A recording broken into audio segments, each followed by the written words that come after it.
university enrollment, there's a clear gender divide that's occurring where it appears to be only getting worse. And women are getting more and more degrees, both at the bachelor's, master's, PhD level. More and more men are choosing not to go, and also dropping out at the same time. I'd be curious if you had maybe, some thoughts, opinions as to why that might be occurring.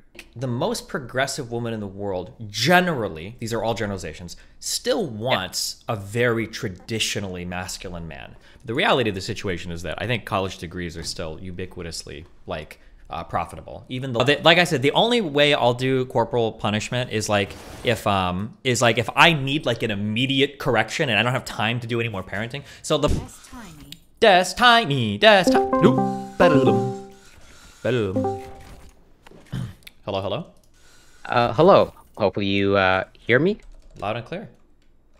and see me, hopefully. Yeah, I can see you. What? Do you want to introduce yourself? Tell everybody who you are, what we're chatting about. Yeah, give me a moment.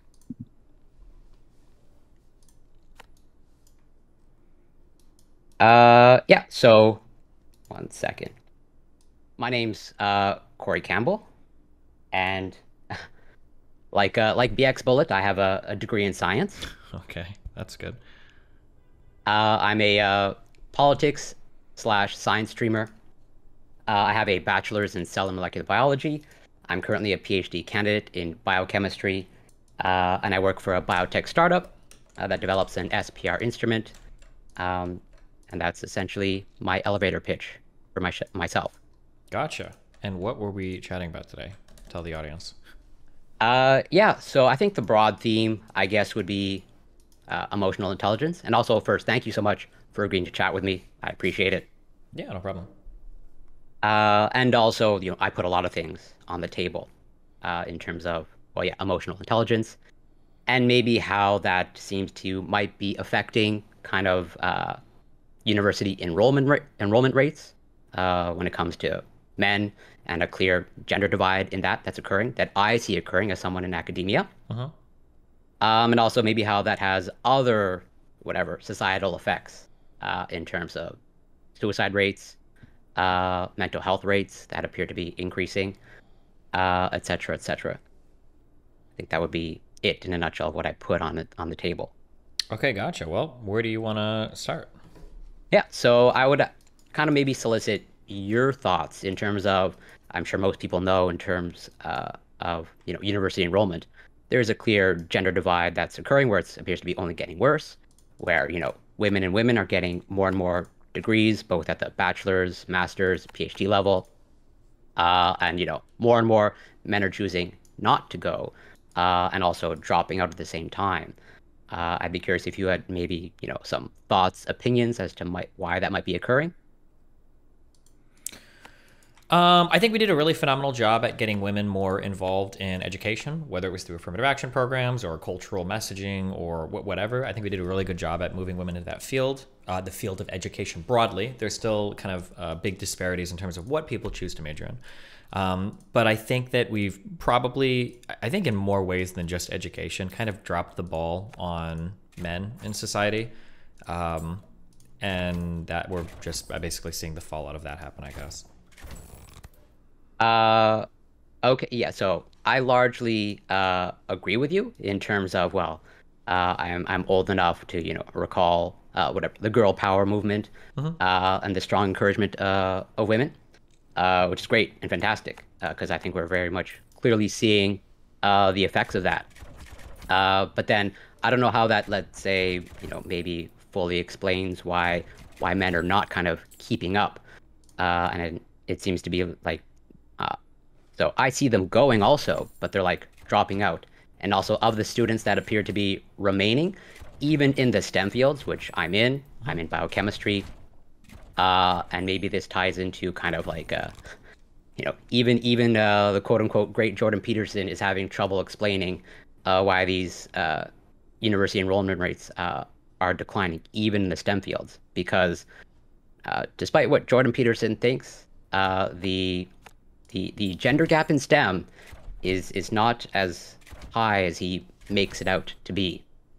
He leaves out some very convenient stats, and I would say, I don't know if he's outright explicitly lying, But I think it depends on how you look at STEM. I think for all of STEM, the gender gap might be closing pretty quickly, but I think within STEM, there's still huge disparities. That's my understanding. I don't have the numbers offhand, but like, so for instance, for different types of engineering things, those are still like in some fields, like 80, 90% male dominated. But in different types of sciences, especially like biologies and stuff, you might be able to find more and more women like going through these. So you mentioned you do like chemistry. Maybe in your classes, there might be more women than there would be like in a comp sci or computer engineering or mechanical engineering class, maybe. Yeah, that's exactly right. In like, at least to my understanding, that engineering is still very much male dominated. And Jordan Peterson makes the argument that the discrepancy in STEM, it's largely driven by women interested in people and men interested in things. Because there's some experiment that he always cites where the difference between the difference between little boys and little girls with how they play with toys or whatever is supposed to be evidence of like men are more focused on gizmos and gadgets and women are focused on like role play and dolls and stuff or whatever.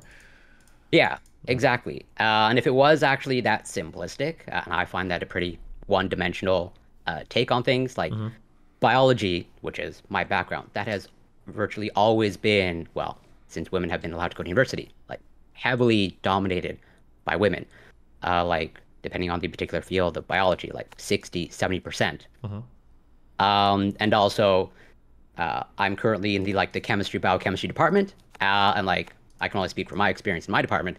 Like it is majority women, and I'm like now I no longer TA, but when I did, like I'm kind of TAing classes where it's like 80, sometimes even like as bad as 90%, not as bad, but rather in terms of the discrepancy, like so extreme that it's like 90% women.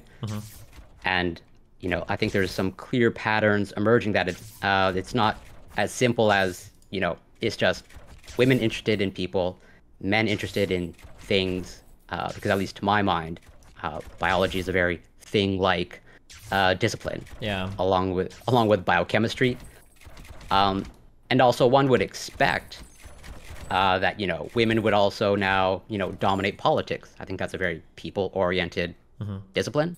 Would it not be? Well, yeah, I mean, I would say so. Yeah. Yeah, exactly. But I think we're very much clearly seeing that that's not the case. But in other domains, women have very much clearly made up a lot of ground in a short amount of time. Yeah.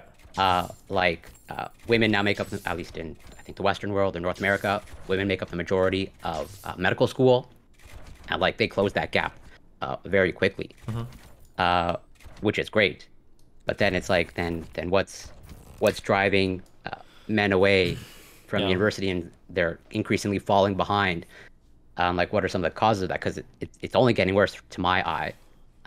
And some of the, I guess, most simple causes that I've sort of narrowed down, at least into my direct experience, is, the whole concept of, I guess the masculine trait of not asking for help, and how that bleeds into, so I think we know in terms of health-seeking behavior, just generally speaking, men don't go to the doctor, or only until things are bad do they go.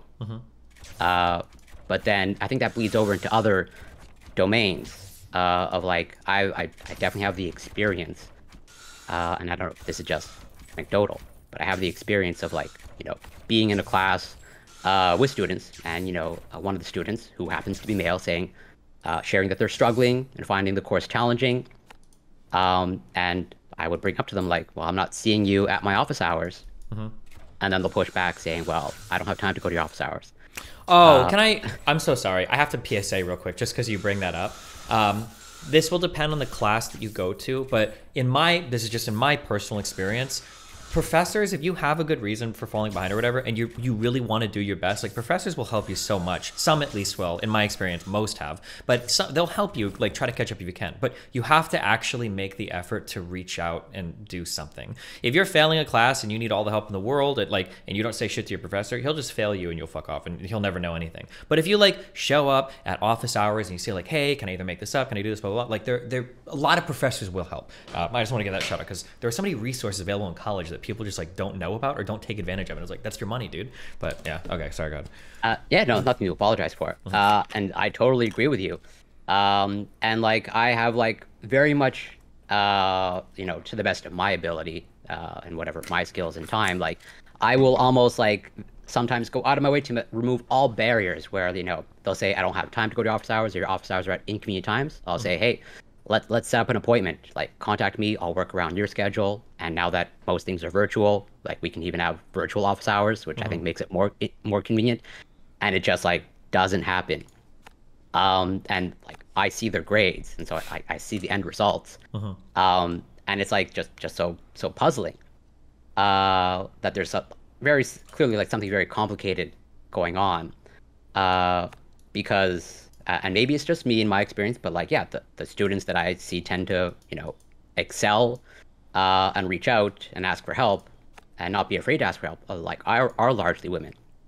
And it's like, men will just kind of suffer in silence, and they'll take the poor grade, as opposed to just like reaching out and asking for help. And even when like all barriers are removed, and like, so it's hard for me to understand like what's driving that underlying behavior. Is it just a simple matter of pride? Is it a simple matter of, again, this is where I kind of try to relate it to emotional intelligence, because something that I know. So I explore this more from like a sexual point of view, because that's most of my engagement with social issues is through fucking people, because that's something I enjoy. Something that I noticed. I don't think you're the only one. Sure. Okay. Cool. Something that I noticed highly anecdotally is that, and I think this bleeds over into a lot of our real life, like social issues as well, is that a lot of people, especially women on the internet, will talk about like how much they want people to embrace more progressive values, how much they want people to kind of move in this more progressive direction in terms of attitude, when I'm talking about masculinity especially. But when it comes to personal romantic relationships or sexual relationships, and I think even in like social dynamics, I think the most progressive woman in the world, generally, these are all generalizations, still wants a very traditionally masculine man. Somebody that is very confident, somebody that is emotionally in tune enough to listen to your problems, but not have problems, somebody that will take charge of situations, take charge in the bedroom, make strong decisions, like take the response. Like, I think people are still largely looking for those types of things. And a feminine man that hits all of the like woman required emotional points is nice and like a good friend, maybe even a romantic partner. But the traditionally strong masculine manly man, not necessarily like big and bulky, but just that has that attitude of that masculinity, I think is still like a highly desirable figure. And I think we get weird messages, societally speaking, sometimes with men where we're like, I do agree that there is a lot of toxic masculinity, and I do like that a lot of that has been pushed back on, but I feel like sometimes the pushback is too much. And then we kind of sell messages socially that men need to be a certain way, when in reality, men and women still also prefer kind of the more old school style of man. And there's like, I think there's a lot of weird conflicting messages there, if that makes sense. Totally. Like, I definitely would agree with you and take your point that is probably a variable in the mix, for sure. Like, it seems like, men more and more have to kind of like thread now like that needle, of like, like they're supposed to be stoic but also kind of emotionally available at the same time, and like, as you say, that's a mixed message. But it's almost like, and this is, since I'm in academia, I understandably just surrounded by whatever progressive left-leaning people, so obviously the people around me are coming from a certain lens and bias, including myself. But at least of the women that I know that are in my life, they're, at least they're not professing these things. They tend to be like quite progressive and quite very much against, the traditional, as you say, masculine man. And like, they very much, again, maybe it's just, we could, I guess, have the conversation of like them not knowing what they want, but I really don't think that's the case. Because it seems to me that like some of the best current dating advice would be kind of get a university degree. And that doesn't seem to be enough to persuade men to go. Because I think we're going to find, and I think we're currently finding more and more, that at the very least, I don't think they want a huge, education gap, at least generally speaking, in most monogamous relationships. Like, the education level tends to match to a certain degree. And so if women are getting more and more educated, and men are not. Like I think we're clearly seeing some of that play out in not only just women's but also men's struggles in dating, finding a partner. Like it seems like this is just my perspective of the people that I talk with that like the women are largely rejecting these types of men Who because they don't just have kind of the educational attainment, right? yeah Yeah. So or the that's or go yeah ahead. or like sort of like that sort of emotional component. Like maybe it is like they're not stoic enough, but also not emotionally available enough, or like they're not strong enough, and also not they're not walking that super fine line that you said of mixed messaging of like, well, where am I on the masculine feminine divide? I Yeah. have to now be both. It's so that this is why I bring it back to kind of emotional intelligence because I think this is just my opinion from what I gather in my research. So when it comes to specifically university enrollment and the choice to go, because this appears to be happening, a lot of the explanation, at least in the United States, understandably, is that it's a cost issue. That why go into debt? Like the education is just not worth it anymore, and so it makes more sense to go into the trades. Oh, sure. I might hear that. That might be the perception, and people will act on perceptions always, not reality, but perceptions. The reality of the situation is that I think college degrees are still ubiquitously like profitable. Even the lower, I think you have to hit like the 20th percentile of degrees before you're not getting paid back to compensate for it, and then some on top of it. But obviously, there are certain degrees. If you get like maybe certain like sociology or some liberal arts degrees, probably going to pay so much. For the overwhelming amount of college degrees, it's still absolutely worth getting it in terms of a long-term investment. Yeah, I agree with you. And like I can see how maybe the cost benefit analysis is maybe more complicated in the US, but we're seeing, university enrollment rates like drop in my country, Canada, where tuition is much cheaper. We're also seeing it in places like Iceland, where education is much cheaper, even here in Canada. Uh, and so I don't think that, the degree not being worth it, or like it being so expensive, I don't think it holds true obviously in It's those not countries. explanatory. Yeah. Yeah, exactly. And that's why, again, I sort of bring it back to like this emotional intelligence component because I think uh, like the drive is just no longer there. At least I find, and again, just my experience, that just they don't know what they want, what to pursue. Like just the emotional kind of component that motivates people is just not there. Because I have very interesting experiences of like people around me seemingly have the tools to go to university, like the discipline, to a certain extent, a hard work ethic. And the example that I give is I in a past life I was a personal trainer, and so I have a lot of friends who are personal trainers and who are heavily into fitness. And I've literally had the experience of so this personal trainer friend of mine. As I'm sure you know, it doesn't take all that much to become a certified personal trainer. Yeah, At I've least, just got into working out like pretty heavily like 7 months ago, and probably the most important lesson I've learned is to ignore every single personal trainer in the United States. But no offense to your profession or anything, but yeah, go ahead. I know what you no, mean. it's no longer my profession. Okay, gotcha. And I agree with you. Like, you have to really do your due diligence to like, because being certified as a personal trainer, like 6 to 8 weeks of like material, take like a quiz or a multiple choice test, and you get your piece of paper. And maybe at best they have some CPR training, Sure. hopefully. And so this person who had this type of sort of fairly simple certification, they wanted to understandably advance their career and their degree, and they want to go to university and get like an athletic therapy degree or exercise science degree.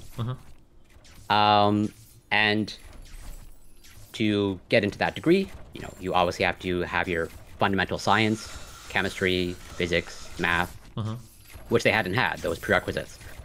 And so they were starting to take them. And understandably, they were struggling. And so they asked me to tutor them for chemistry. And it is so interesting, especially like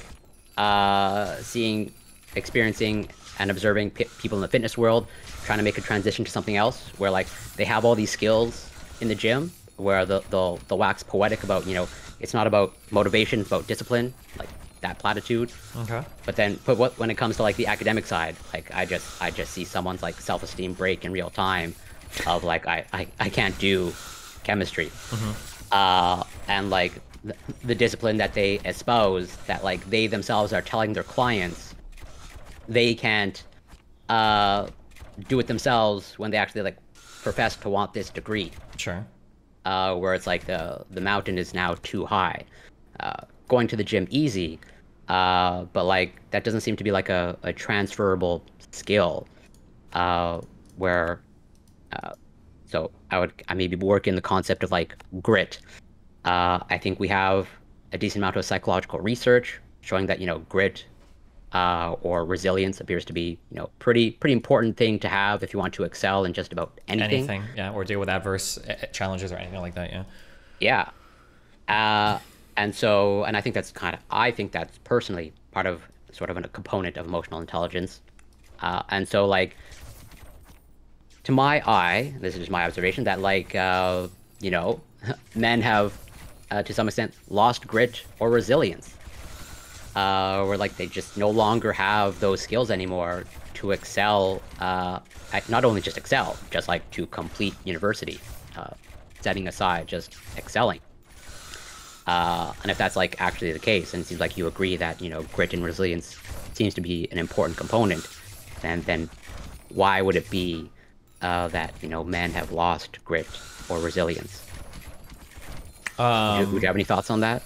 Or you just don't agree with my assessment? I don't know if they have, actually. I guess that's a question, because like we probably ask more from men. We probably ask more from people in general in one specific dimension than we ever have in society before, right? That's true. We ask people to be smarter today than we've ever asked them to, because like the minimum IQ requirements and the minimum education requirements to engage in a realistic manner with today's economy is higher than it's ever been in the history of mankind.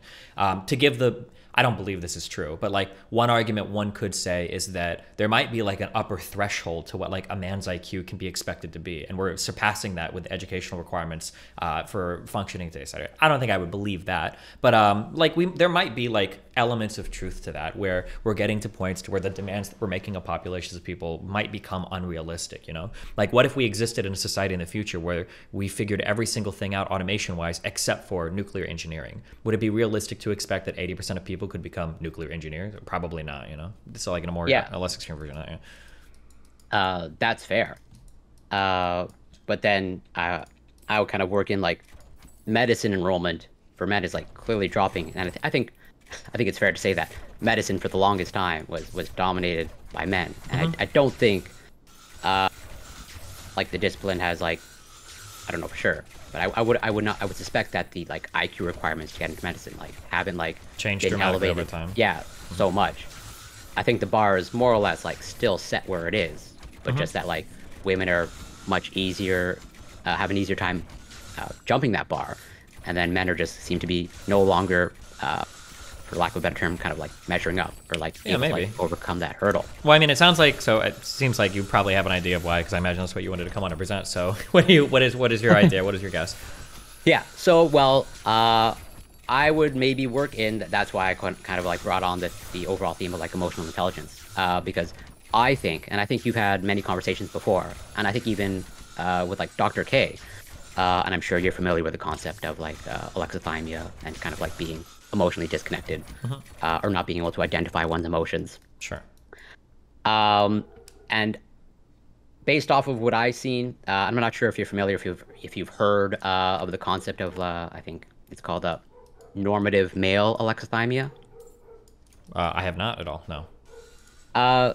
So, from my understanding, from what I've read about it, it was coined by a particular psychological researcher, but I think most people know that extreme alexithymia is pathological, but this just describes a non-pathological default state of what the male emotional state might be. Okay. Yeah, gotcha. Exactly. As in, it's like not pathological, doesn't necessarily lead to any sort of severe dysfunction, but like it's enough. It appears to be enough to like affect multiple aspects of your life.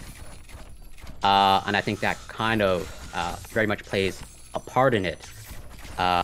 Of like if you are not, at least from my experience, and I would maybe, this is all from my own personal experience, but I've been able to, at least to some extent, excel academically, excel in the fitness world, and I don't think I'm anybody special, but like to my mind, and I actually had a conversation a couple days ago with not so erudite, where I brought up the fact that I check off a lot of boxes for being at risk of certain mental health issues. For example, anxiety, depression.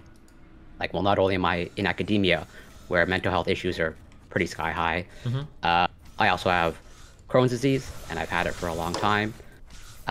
You play League of Legends?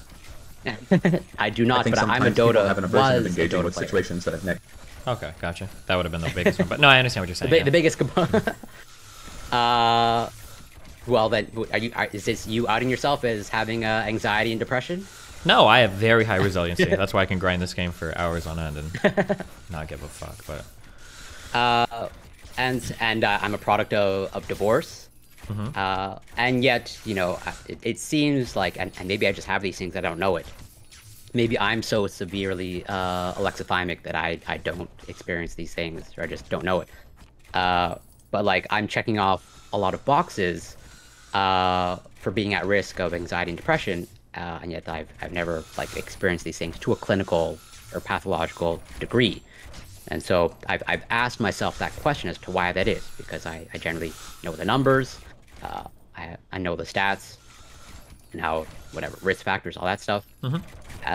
And so that's why, I bring in this emotional component, because I think it seems to be so important and pivotal to be able to cultivate resilience.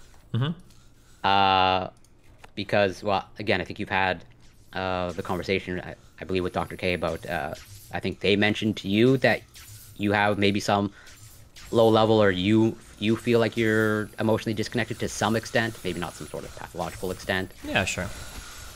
And do you feel or think there's any effects of that you can notice, or it's just like it's so unnoticeable to you that like it just plays no factor in your life? I mean, it seems to be an incredible asset for me. I seem to be incredibly shielded in a very lucky sense from a lot of external criticism that I think weighs down on people in this industry. So I would consider it an asset thing. Yeah, that's fair. But then, so essentially, from what I'm hearing, like it's been an overall like net positive, and Absolutely, yeah. And that you've noticed no net negatives.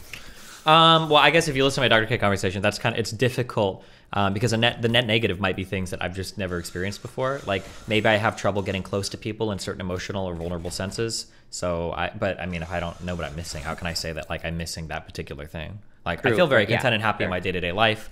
I don't feel like I'm like repressing some deep sadness of loneliness or whatever. I don't have any of those kinds of feelings. So it seems to be just a net negative, or I'm sorry, a net positive for me. Yeah, and that's fair. Like, again, like if your experience is telling you that everything's just positive, there's no reason to like whatever address it or even like give it a second thought. But does that mean like, so it seems like you identify as someone who's pretty high in resilience, right? Or at least you maybe consider yourself high in resilience? I mean, maybe everybody would, but I would personally consider myself to be incredibly resilient. Yeah, of course. Typically, like the worst events of my life, I'm like at most it'll take me a day or two to bounce back. Yeah. And I think you mentioned before that like when you start your day, you feel very motivated, and you're kind of like a get up and go type of person, and that it sounds like you have kind of like Yeah, always, 100%. It's a problem okay. sometimes, such that like if I ever get interrupted in my sleep and I wake up early, there's so many things I want to go out and do in the day. It's really hard for me to get back to sleep because I usually want to go like stream or go to the gym or get to do something. Yeah. I'm a pretty high, like I'm a high level, like I have a lot of desire to go live my life every day. Yeah. Yeah, and that's fantastic. So then you've had like no struggles at all, generally speaking, with like motivations for like anything, even like going to the gym, or motivated to stick to a diet, or like you Do I just have, what was the first thing you said? like you found no struggles of like going to the gym Oh no, I or have tons of struggles with shit like that. I hate that I've even read anything about this because it probably taints my ability to critically analyze myself. But if I am an ADHD prone person, I think a lot of the stuff that I've done in my life has been as a result of me able to just autistically hyper focus in on things for 16 hours a day constantly. But I've just found a way to turn that into a way to make money. So being able to play StarCraft 2 for 12 to 16 hours a day for years and years on end was a way that I made a ton of money, and it worked with my lifestyle.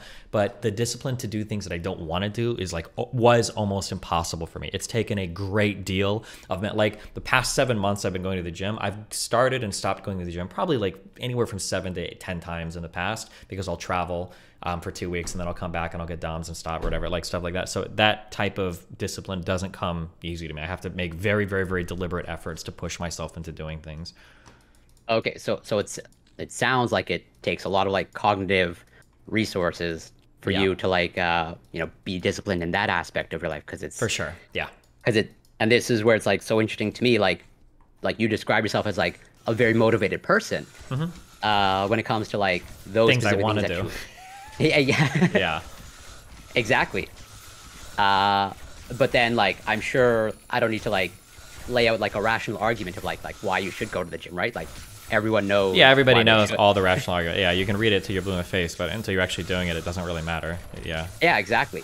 And so it's like to And me, I it's was like, I was a horrible student too. Like I'm one of those retards. It's like you wake up at like well, I 7 wouldn't be o'clock. so hard on yourself. I was Sure. horrible in school. I should have flunked everything. I lucked out because I happened to be obsessed with Japanese RPGs, and I learned to read really well at an early age. That's the only reason I did anything well in school. And I did really well in school just because of that. But like, I'm the kind of guy that would like wake up at 7:30 every single day and hate my life because I just went to sleep at like 5:30 a.m. and I'm like, okay, tonight I'm gonna go to sleep early. And then like it'll be 4 a.m. the next night over and over and over and over and over again and that type of shit. So yeah, and then like doing homework and passing periods before classes, like just horrible shit. I was a horrible, horrible, horrible student. Well, then thank you for sharing that. And so then it seems like to me, I think there's something there of something similar there, in terms of like maybe men at large like not having the motivation or the discipline to go to school, and like maybe your struggles in like attending to the gym because like yeah, I think it's easy to be motivated to do the things that you love, right? And like thankfully for you, like you have so many things that you love that you can That I've turned into a job. I just lucked out. Yeah, basically. I don't know if lucked out. Like It you, is like lucked you, out because people will say things like, "You have the discipline to stream for so many hours a day. Like that's amazing. You do that." And it's like, no, I just really like doing it. Like it's like getting paid 10 hours a day to masturbate. Like nobody would say you have the discipline for that, or 10 hours a day to smoke crack. Nobody's like, "Wow, you're so disciplined. You use drugs so consistently." Like no one said that. But I really enjoy streaming all the things around it, so I just happen to. It is lucky, but yeah, I know what you mean. yeah. So then it's like, how do you like learn the skills to like do something that like is in That you your don't want to interest do. that you don't want to do? Yeah. Like how do you learn to like love that process? Because like as you said and as you just covered, like the rational argument doesn't seem to be like enough. I've only ever heard two things. Yeah, it's not it's not rationality at all. Humans don't even work that way. I agree with you wholeheartedly. Yeah, I think there's two ways that it happens. I think one is, and I think we've discovered this increasingly, how important early development is. And early development doesn't mean like ages 9, 10, or 11. Early development might mean ages like 2, 3, 4, and 5. Like having children on regimented schedules where they are expected to perform things at set hours of the day, where you instill that discipline like early on in life seems to be really important because my parents, I love them to death, also have no discipline for anything. Like not at all. And I think I picked that up from them probably hardcore. It's either that or getting it hardcore instilled in you in a hardcore environment later. I repeat this a lot. The only people in my life that I've ever heard that have been able to turn around not having discipline are people that went to the military. So you might have a kid that's like kind of a sot, he doesn't do much, blah, blah, blah. But then he goes through basic training. He does like his, I think like 4-year contract or whatever. And then he comes out and he's actually like pretty changed and that like he can maintain his life. He's like a lot more rigid, a lot more structured, that he gets that from the military. But it requires like a hardcore reset, not like here's a 30-minute class every Friday to teach you how to have discipline, you know? Yeah, exactly. As in, like, it's as you sort of brought up, it seems like there's a window in development early on that, like, Yeah. if you maybe like miss that window, You're Like fucked. it's really hard. I don't know about hopefully not You're fucked. fucked. You're fucked. It seems like I early w- developmental shit is so unbelievably important when it comes to a person's development in a person's life. Yeah. I um shouldn't. I guess it sounds kind of bad when I say it that way. Like you're fucked if you're not already figuring it out. But like you just the amount of work required for you to catch up like becomes exceedingly higher depending on how behind you are. oh yeah, Like I've there's read definitely like a surveys. huge hurdle. Yeah, Yeah. I've read surveys about like mental health and even physical health outcomes related to ACEs. Have you ever heard of Okay. like adverse childhood experiences? Yeah, That like if you absolutely. when you start stacking these on, like your chances of dying of like a heart attack or cancer increase, stuff that almost seems unrelated to mental health. So yeah, I feel like the early developmental stages are incredibly important for humans. But, yeah. Yeah, I wholeheartedly agree with you. And actually, so here's where again, bringing in my own experience of trying to understand myself, of like why maybe I'm protected to some extent. Like I think everyone has their breaking point. I just maybe haven't met it yet. But like why I don't have anxiety when I feel like it seems like I should. I don't have depression when it seems like I should. And like why like I've been at least been able to excel to some extent at university and in the fitness world. And so like I think everyone knows the five-factor model of personality, right? Jordan Peterson And cites a lot of the big five or whatever. Yeah. right, but it seems to me and that like with that information, there's nothing you can do with that information, or at least there's very little. Like if you want to, it seems like there's like a correlation between conscientiousness and academic success. It's good for analysis, but like you couldn't take this and be like, okay, well, we're going to change one of your five factors. Yeah, like if I want to be more conscientious, like how do I do that? Doesn't seem like there's any way to do that. Is fuck, hold on, I forget. Is conscientious the one that's open to new experiences? No, that's the one that's generally like kind of like how disciplined you are, or how let's say Okay, gotcha. rules based you are. Okay. They're only probably- I don't remember what the open to new experiences was. The only thing the only thing I've ever heard to cause a permanent shift in one of those five factors is apparently doing a mushroom trip. That when people do psych surveys a year later, they'll see that one factor actually is still changed up to 12 months after. I don't know if they've done any like super long surveys. I thought that was kind of funny or interesting, but yeah. Yeah, no, totally. It might just be like, called openness. Okay, good. yeah, exactly. Openness. Well, it's I think Ocean is the acronym. Openness, conscientiousness, agreeableness, I guess extroversion and neuroticism. And so like yeah, it seems like it's more descriptive, and like aside from like you said that sort of niche drug experience, like you're kind of like set with that, and you can't really like tweak the things.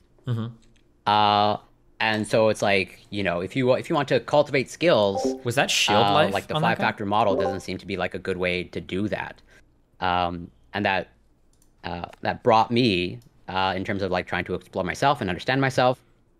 And I'm sure you've heard it before, because I think you've mentioned it before of like so I think attachment theory is heavily underestimated in its ability to explain certain behaviors, and even its ability to cultivate resilience. Like I don't think this just extends to interpersonal relationships, because it seems like interpersonal relationships bleed into so many. Yeah, other, interpersonal relationships are downstream probably from a lot of those attachment styles, right?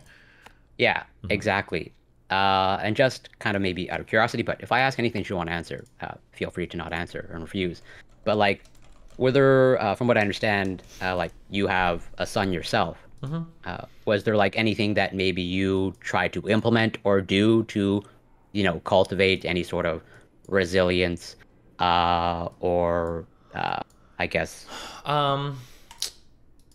No, actually, I thought about it a lot, but that was actually like a really complicated question of mine. I feel like in my life, a lot of my resilience came from a lot of early adverse events, but I don't know why some people respond in some ways to those and other people respond in other ways. Because I feel like a lot of the adversity that I faced growing up, like, was super beneficial to me down the line. Like I value those experiences more than any other experience in my life. I super value those. But then when I look at like my own son, I don't really want to like like present adversity to him. So that was kind of like a strange thing. So for instance, like we did a lot early on when I was considering him having either autism or ADHD because he had a lot of trouble focusing in class. And this is when I started doing a lot of research on a little on autism, and then eventually a lot on ADHD because we realized that that's what it was. I tried to like, I don't know if you would say this was fostering resiliency or like child abuse or whatever, but if we were to do a task, like I'd have him help me chores. I'd say, okay, we're gonna go in the backyard and we're gonna rake and pick up leaves. And I would like give him one bag and I would tell him like, you're not gonna do anything fun in your life until you fill this one bag with leaves. And it was impossible to get him to do it. Like he might pick up a few and then he'll start playing games like outside. I'm like, okay, you can run around and play if you want, but you're not gonna play your computer, you're not gonna play the toy, you're not doing anything until this bag is full, and we'll go in for as many days as you need. And I tried that style of parenting for like a few weeks and it absolutely didn't work. There was just nothing. Because the problem is that very quickly with a child, you can run out of punishments and then I have nothing left to take from you and you just live your life in misery. And then I live my life in misery because I can't punish you anymore. And we're all like fucking hating each other or whatever. I tried switching to a rewards-based system, which seemed marginally better, but I still found it hard and frustrating to deal with them because I feel like I had a high degree of resiliency at a really early age. So like an example that this played out in games. Hold on. I don't know if Kyle is in my chat right now. I had a childhood friend called Kyle.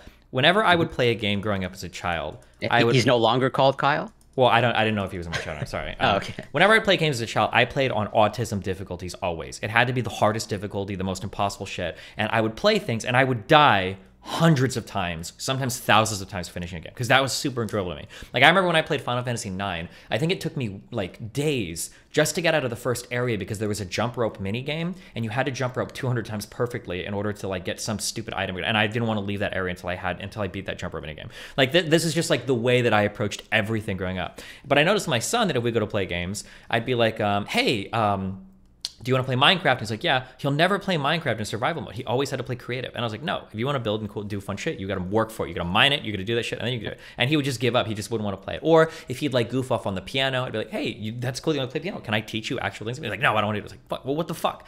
But I never knew, and maybe it's too late. Maybe now his life is fucked up. But I didn't know like what my job as a parent was. Like, I don't know how to make it so that he enjoys the struggle so that he can enjoy the payoff. Because otherwise, I just felt at some point I feel like I'm Hitler. Like I'm just like I don't want to be this. I never wanted to be an antagonistic figure in my child's life. Like I wanted to be challenging, but I don't want to be you don't somebody, want to be like boot camp. Yeah, exactly. I don't want to. Yeah, and I always wanted to feel like he could come to me if he had a problem or an issue. But if he always views me as like a combative or an adversarial figure, I feel like I would never have it. So I didn't know how to balance that. I guess I never figured that out now because now he's almost 11 years old. So it's like, well, fuck me, I guess. Yeah, I don't know I don't know what the balance is for that. Yeah. Yeah, I'm certainly not a parenting expert or any sort of mental health professional or expert in that regard. Like, I just happen to have read a lot of psychological research. But like, yeah, that's why I kind of like bring in the attachment theory aspect because like based off of the literature that I've read, like a secure attachment just seems to be so integral to being able to, have resiliency to overcome kind of adverse events, even just to like cope with like chronic illness, or like even just a cancer diagnosis. There's some like really interesting, even just relating it back to the 5-factor model. Like it seems like even just a secure attachment style, like seems to bleed into just your ability to kind of like explore the world. And like, and also just like the confidence in yourself to like just believing that this is something that is challenging, but I can do it. And it seems like again, like if you haven't cultivated that from the beginning, it just like sets you up, not necessarily for failure, but like so many challenges later on. And like, there's some interesting correlations between, and like, from what I understand and from my conversation with Not So Erudite a couple of days ago, like, yeah, emotional intelligence, it doesn't seem to be very clearly defined. It doesn't seem like we have good ways of like measuring it or like one standardized way of measuring it. But there does seem to be some correlation between a secure attachment and emotional intelligence. And then from there, it seems like that's kind of like a springboard to so many other things of like just having, the healthy level amount of self-worth, self-efficacy, even just like self-control, because there's a lot of research showing just how integral self-control is in, just your reducing your chances of experiencing mental health issues, your ability to whatever do things just generally. But like the prescription to like have self-control is not useful for anybody, right? Like just as Like, no the shit. per yeah, exactly. Just as like this is why like I hate the platitude again in the fitness world of like, well, it's not about motivation, it's just about discipline. But like everybody know like you can't just tell someone be disciplined. If you're Sure. not disciplined, there's probably a reason for that. And I probably love that platitude, but I think for the same reason that you hate that platitude, because for a long time I heard about how important motivation was, but I quickly realized that motivation doesn't actually mean anything for gym shit, because the hardest part is to go when you're not motivated, which requires discipline. But yeah, obviously, just telling somebody they need to be disciplined doesn't actually get you any discipline, right? Yeah. exactly. It's like exactly like no duh, I need to be disciplined because like you are correct. That seems to be like an integral component of like consistency at the gym, like going on the days that you don't feel your best and just like showing up. But like again, cultivating that is understandably not so easy. And just like having that knowledge, that rational knowledge, means absolutely Nothing. nothing. And that's why I couldn't like bring in this emotional component of like if you're not connected with yourself and you're not like connected with your emotions, like it's hard to at least from my experience and from what I'm observing, like it's hard to cultivate that motivation and like to be disciplined or to like exercise self-efficacy because it's like again like if you're so hyper rational and it seems to be like you're acting like a computer to a certain extent like just there's almost like no will to action from my experience. That's why like I think the emotional component is so heavily neglected, and it seems like we have, at least from my experience, like generally speaking, men have like this negative view towards emotion, like just to not even recognize it, especially negative emotions, like don't even acknowledge them. Just again, as you said, the traditional like be stoic and just like power through. But I think like that power through message, I think is clearly not working. And I think we're seeing that, and I would even relate it, whether correctly or not, but this is just my sort of understanding that might be flawed, of like, we know that men's enrollment in university is dropping severely, getting worse, and like men's mental health rates and suicide rates appears like men, as I'm sure you know, completed suicide in men is like way higher than women. And I think those two are kind of like correlated. Like I think it seems like men can only go for so long with ignoring that emotional component that like it just kind of like comes to not a climax, but like you know very severe mental health issues down the road for not everyone, obviously. But like if you reach or like are experiencing severe adversity, like that's when it seems to like come to a halt or come to like a screeching halt of like, oh, okay, like I've never dealt with my emotions before, and I'm like 50 or 40 years old and I don't know how, and then it seems like that just spurns all these severe mental health issues. Sure. At least that's my working sort of hypothesis. Do you have any thoughts on that? Yeah, maybe that men's inability to deal with mental issues or emotional stuff because they've never even practiced or haven't had the training might be, the reason why when it kind of comes to a head at a later point in life, you just kind of break, maybe. Yeah. And again, this is just like my speculation based off of like the reading that I have done. Um, and so it seems to me like based off of your overall positive experience of maybe like just maybe being slightly disconnected from your emotional component, since you had, from what I understand, like no real major deleterious effects. That like there's no reason to, if it's not broke, don't fix it, right? Yeah. And so here is where I would try to make the rational argument of why you should be more irrational or more emotional. So this is just my analysis of it, which could be flawed or incorrect. But so the example that I would use is, do you enjoy painful experiences? It depends on the type of experience. Yeah, exactly. But I think you generally operate under the heuristic of like minimizing pain, but there's good amounts of pain that are Yeah, I enjoyable. mean, like if I'm taking your question to be not fucking stupid, then the answer is obviously like pain tautologically is something we ought to avoid, right?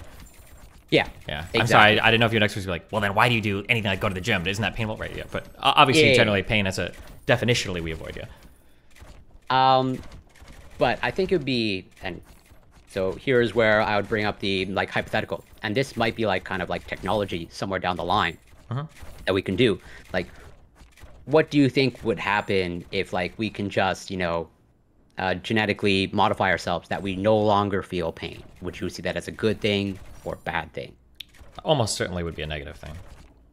And what would be your analysis or of why it's a I mean, negative pain thing? represents a crucial training tool that bodies have to teach them what stimulus to avoid, right? Yeah, exactly.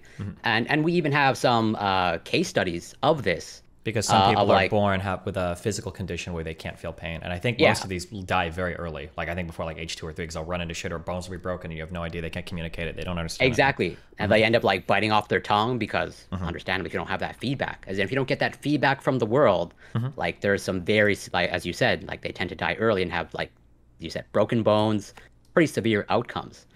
Uh, that's kind of like and this might be flawed, but that's sort of the analogy that I use for emotions of like it allows you to navigate the world to a certain extent. And if you don't have it, like it's very difficult. And well, it depends on obviously your experiences and what you're exposed to and the context.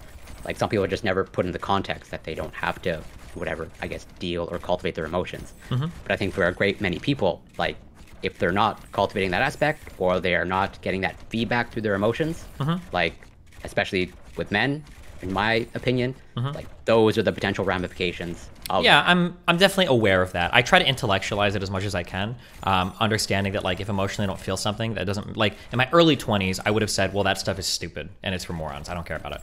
But now I try to be a little bit more understanding that rather than viewing people as like lesser or worse than me because they have emotional experiences, like oh well, this is a different way of perceiving the world, and there might be some added information there that is inaccessible to me if I refuse to access it. If I just act like all of this is meaningless or dumb, then I'm probably going to miss out on, at the very least, how other people are experiencing the world. And by doing that, I'm going to miss out on how to interact with them, right? Yeah, exactly. And so out of curiosity, like, have there been specific things now that you've maybe reevaluated, like things that you have done to maybe cultivate that or specific changes that you made? Like, I, would want to get more in touch with my emotions or cultivate more of the emotional component. I can't do that unless I'm on drugs, so no. But yeah, I just try to when I say intellectualize it, what I mean is I just try to like spend a lot of time deliberately thinking about it. So to tie it back into like relationships or sexual stuff, there are certain like behaviors that I would take advantage of, like probably in my early 20s, maybe a little in my mid 20s, where I realized that like if I do certain things, I can get people to like me in a certain way, and it's highly effective. So why not? And then later on in life, I kind of realized like, well, if I act in a certain way, this is maybe a little bit manipulative. Like maybe maybe I can try to understand from other people's perspectives, like what are more appropriate actions to take, like how do other people view things, and incorporating that type of thought into my life has given me a little bit more, I guess, insight into how like the emotional faculty of most people work. So I try to like navigate around that in a way that even if I don't like intuitively understand something the way that somebody else might, at least I can like intellectually understand why they might feel that way, and then I try to work around that, if that makes sense. Oh yeah, that makes sense. Like and if that works for you, then by all means, like, who am I to say I'm not a mental health professional? And like, it seems like so. You said that you can't really do that without drugs. I'm assuming like you're taking like very specific drugs, or like it seems like you've probably gone about it in Oh, a like very if I'm like particular on like way. LSD or mushrooms, I can be way more emotional, or maybe like MDMA, I could be more emotional. I don't know 100% of understanding other people's emotions, but I know that I become more emotional. But it's also, yeah, drugs. And maybe that bleeds into sort of the same topic of like drugs. Where do they have their place in sort of the emotional component? Like, is it actually a good thing to use drugs to cultivate your emotions? And also maybe what are the effects of drugs on the emotional component? Because I think we have, decent data that generally speaking, it's largely, more men that experience, substance use disorders than women, and that they generally have higher rates of addiction to, pretty much Yeah, I think all purpose substances. behind taking a drug is probably really important. I don't know if it's more important than the underlying like like biological things that cause addiction, or physiological things that cause addiction. Like there's definitely like a genetic component for sure, Sure, obviously. yeah. But like I would never I don't think I've ever tried to take a drug to escape from something. I think that would be horrible. I only ever take drugs because I think the experiences are super fun and I really enjoy them. And when I do it, I'm happy and I'm hanging out with other people. But my main life is also like really fun and really cool. So I don't need to be on drugs to like enjoy my experience. But I would see like this is obviously I'm completely just extrapolating because I don't know. But the two scary things that I would imagine for people is that one, if you take a drug to escape something, there's going to be a big drive for you to do that drug over and over again because like my life sucks, but when I drink, it doesn't suck. Well, as soon as you're sober again, your life is going to suck shit again. So you have to keep doing it. So I imagine that would be one huge problem. One is to escape stuff. Oh fuck, there was a second thing and I totally forgot it. So never mind. That's okay. And yeah, that's sort of where I'm coming from in terms like I'm no Puritan. At least I don't think so. And like I'm all for the decriminalization and legalization of like basically all drugs and like whatever you want to put in your body.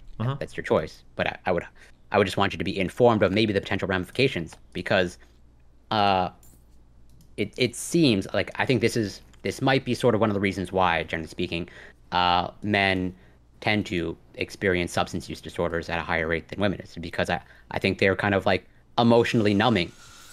Like that, as you said, that is their way to escape. And since they don't have the tools to manage or regulate their emotions, well, the most accessible tool, I guess, would be substance use.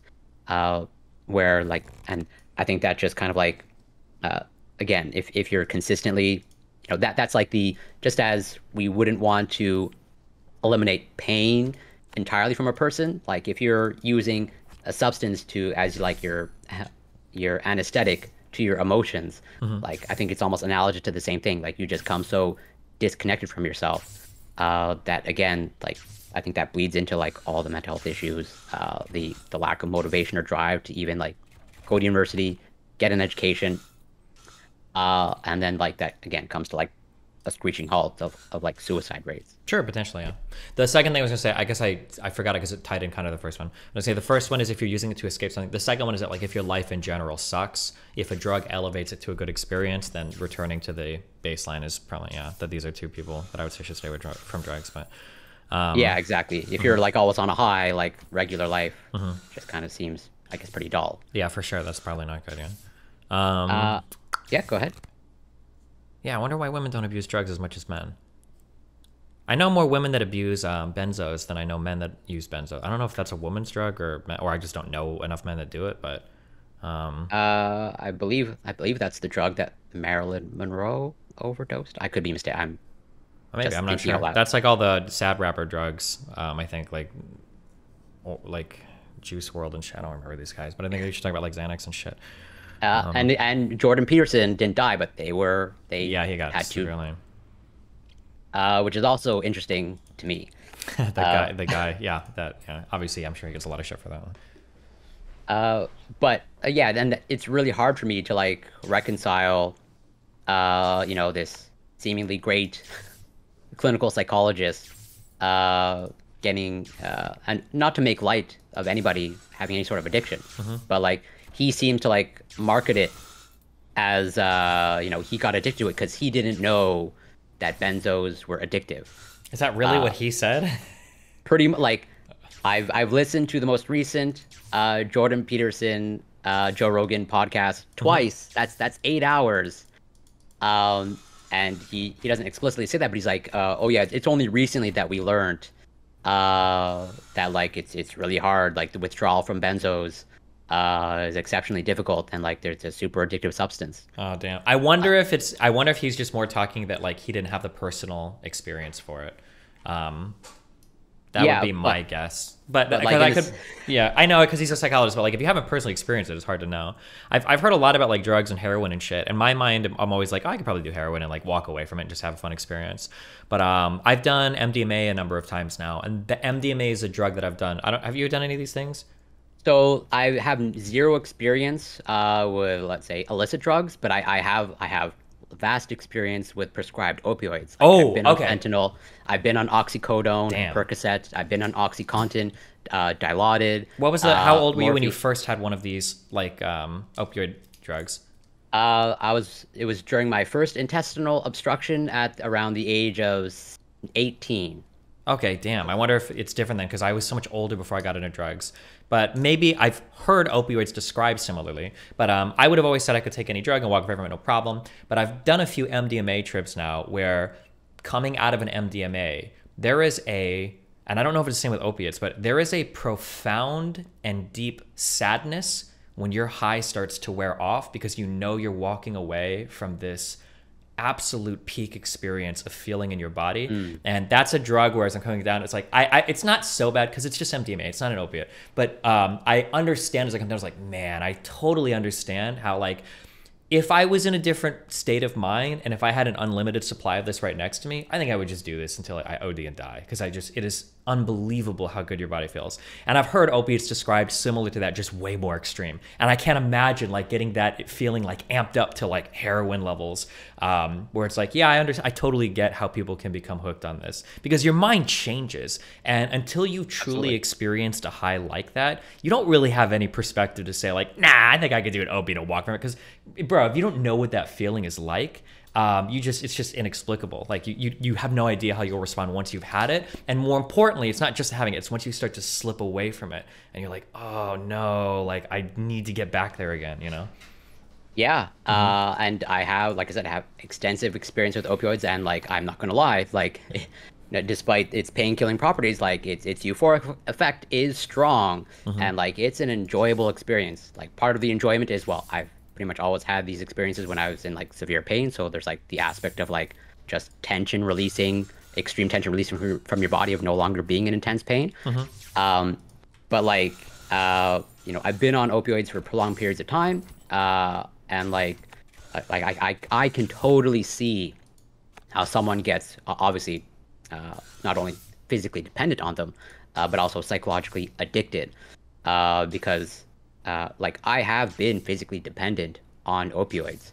Like I've gone through withdrawal. It is like no pleasant experience, and I wouldn't wish anyone to go through that. Like I remember the insomnia. I remember the feeling of kind of like ants crawling over your skin, and like the restlessness, the cold sweats, all that stuff. It's a miserable experience. And yet, despite the physical dependence and going through withdrawal, like I never sort of crossed that line into like full-blown psychological addiction where it's like habitual, and now I'm just taking it for the sake of taking it. Where it's again like it's understandable why a person would, but like what makes that like what makes the deviation between the two scenarios of like this person gets addicted, this person's able to like pull through the withdrawal and not become psychologically addicted. And like I think to me it is like that resiliency aspect. Yeah, I wonder. I don't know. It's hard. It's all like, because it's all kind of like hypothesis. So it's hard to say, but like, I feel like for my guess, if somebody were to ask me, it would have been with that second condition that I said earlier, that like my normal life is really cool and really fun. And I love my life. And I have a really high function every day where I enjoy it. But if my life was kind of shitty, it's not like it's going to make my high shitty. Like I wonder if like I wonder if some level of a chance of you getting addicted can be measured in the difference between your experience while high versus sober, right? Like the experience for me is great, but my normal life is so much fun. But if my normal life sucked, my MDMA and my opioid highs, I imagine they're still going to be really fucking high. And as that chasm grows, then the desire to hit that high over and over again will probably grow as well, maybe. But maybe it also has to do with resiliency too, your ability to walk away from something, even if it feels good. Who knows? But no, I take your point. That's something that I probably didn't consider enough in terms of like like I can totally imagine, because I live in Canada, so a developed country, and I don't come from I come from a pretty much a upper middle income socioeconomic whatever background. But I can totally imagine if like as you said, if my daily life was miserable, like I can see how being tempted to like again, I would be the one going down that road of being psychologically or becoming psychologically addicted. Because yeah, again, as you brought in the escape aspect, it's that's why I sort of like yeah, context matters for sure. And I can see sort of those two things kind of being the deciding factors of like maybe a little bit of resilience factor and like obviously the context in which you are in. And that's why I think, again, like the attachment theory, the secure attachment, I think it's just so heavily underestimated. Would you be opposed to me sharing my screen and some research? Yeah, go for it. I don't have your screen on stream, but I'll look at it. Go for it. Okay. You want me to just like 1 second? I will share my screen. I just need to bring up some stuff.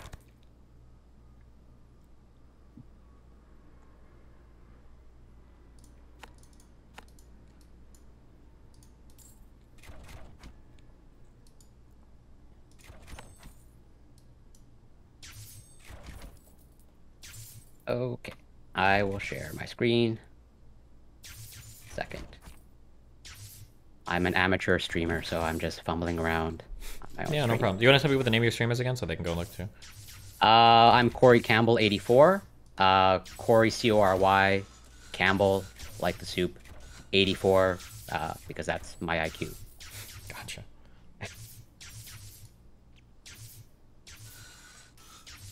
So hopefully maybe you're seeing something. Yep.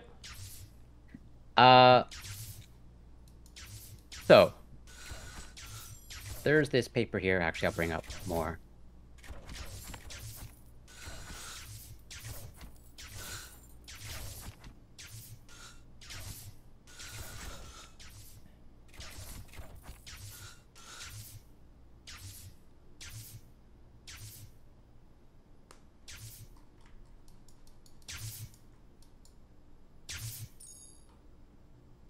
Okay.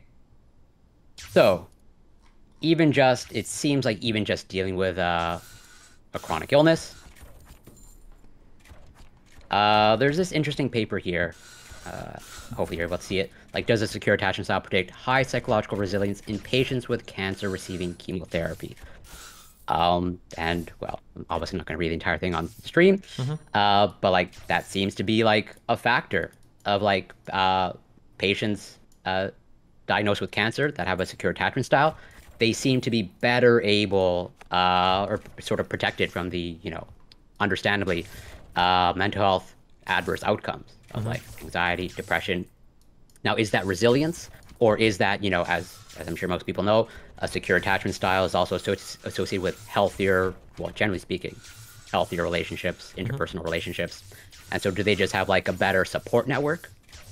And it seems to me like it's kind of like those two aspects feed into each other in terms of like a secure attachment style seems to lead into better emotional regulation strategies. And also you just have, generally speaking, a better social support system around you.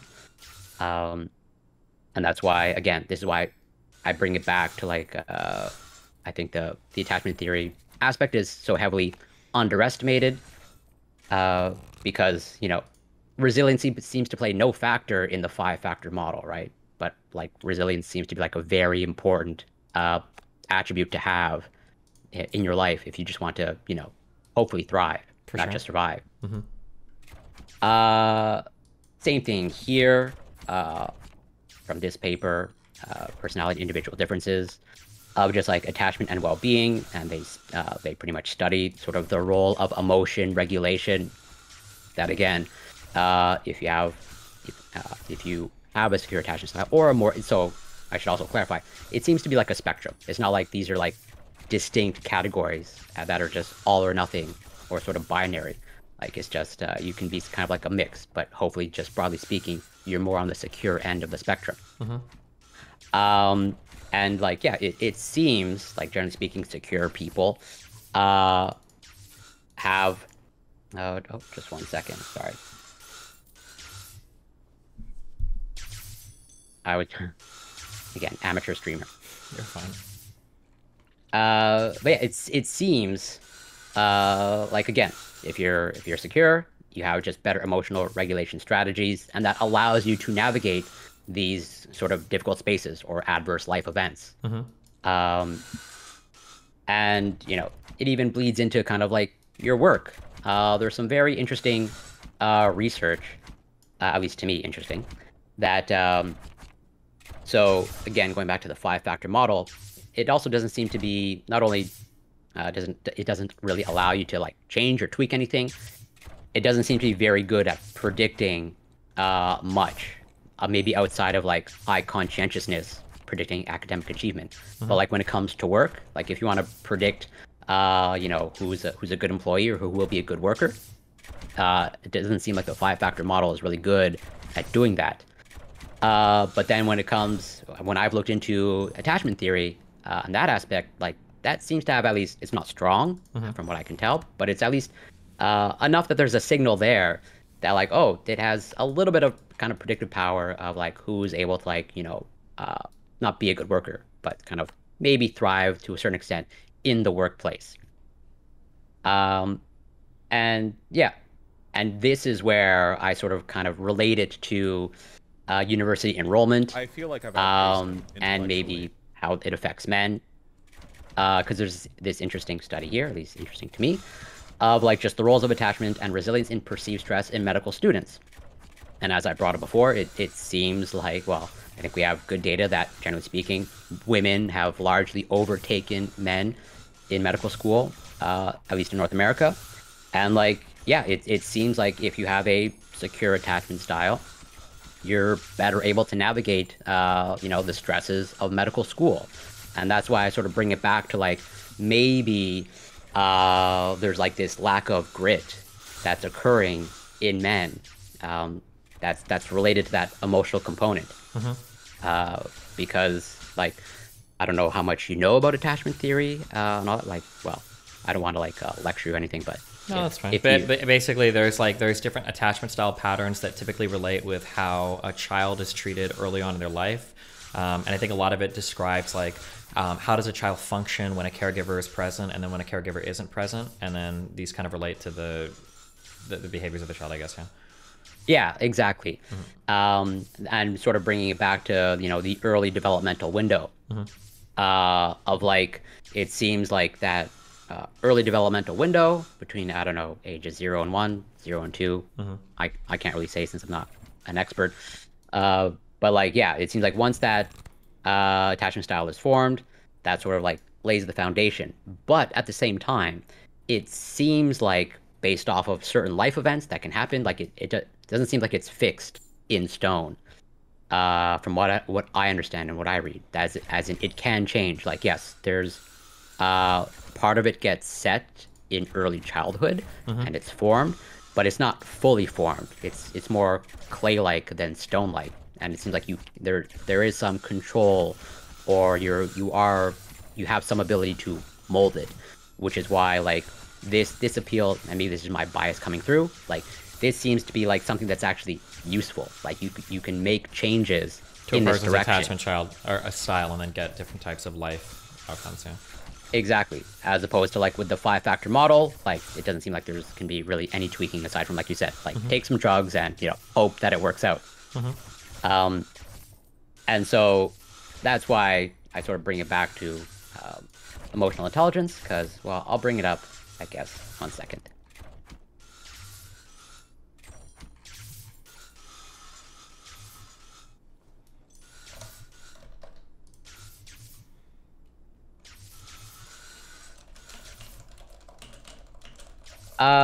So again, there's this paper here of attachment styles as a predictor of emotional intelligence. Let's see. I have right. And this paper here. Emotional intelligence mediates the relationship between insecure attachment style and subjective health outcomes. Where, like, again, even though we don't have good, perfect working definitions of these things, like, it does seem like just I use the example of consciousness. I don't think we have a good working definition of consciousness. I don't think we have really the greatest tools of studying it We just seem to know that it's, a byproduct of brains and it's in there somewhere. Uh, and I sort of use that same model like emotional intelligence.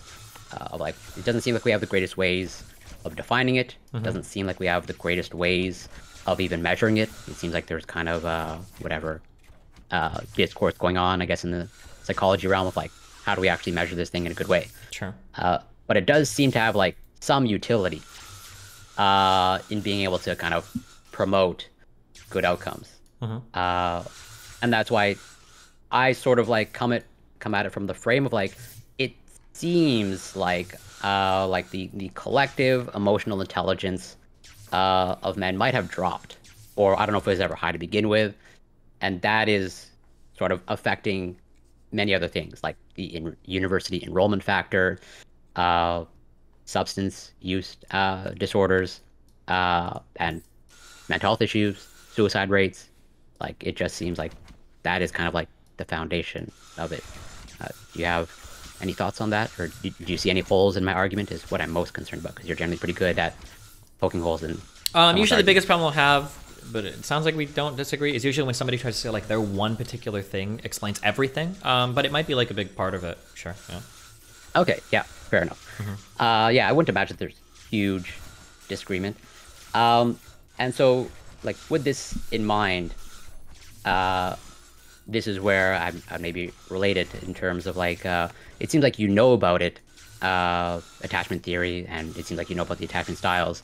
Like, have you done anything like maybe within your own life or in the relationship with your child to like cultivate it in that direction, or have you sort of made any attempt to integrate this information into your own life? I don't think I read much on how to cultivate a secure attachment style. I hope, or I think a lot of my parenting stuff was maybe a byproduct of it, or hopefully a secure attachment thing becomes a byproduct of it. But I never read specifically like what does somebody need to do to foster a secure attachment child, like, or a secure attachment style, I guess. Yeah. Yes, and that's the exact question that I've asked myself because like I want to be able to like use something. That's why like I tend to kind of deviate from the five-factor model because it doesn't seem to have a lot of utility. And so if we know that attachment styles are not like truly fixed, that you have some power to change them, that's where let's see if I can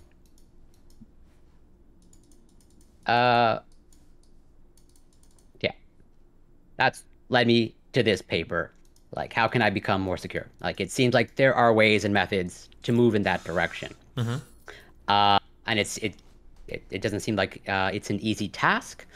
But like it does seem like with work, with effort, it seems like one of the most important factors is getting into therapy.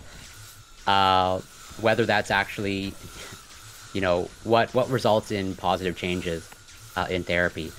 Is it the techniques like whatever CBT, DBT, or is it just like you now have cultivated a secure attachment with someone else that bleeds into other aspects of your life, or both?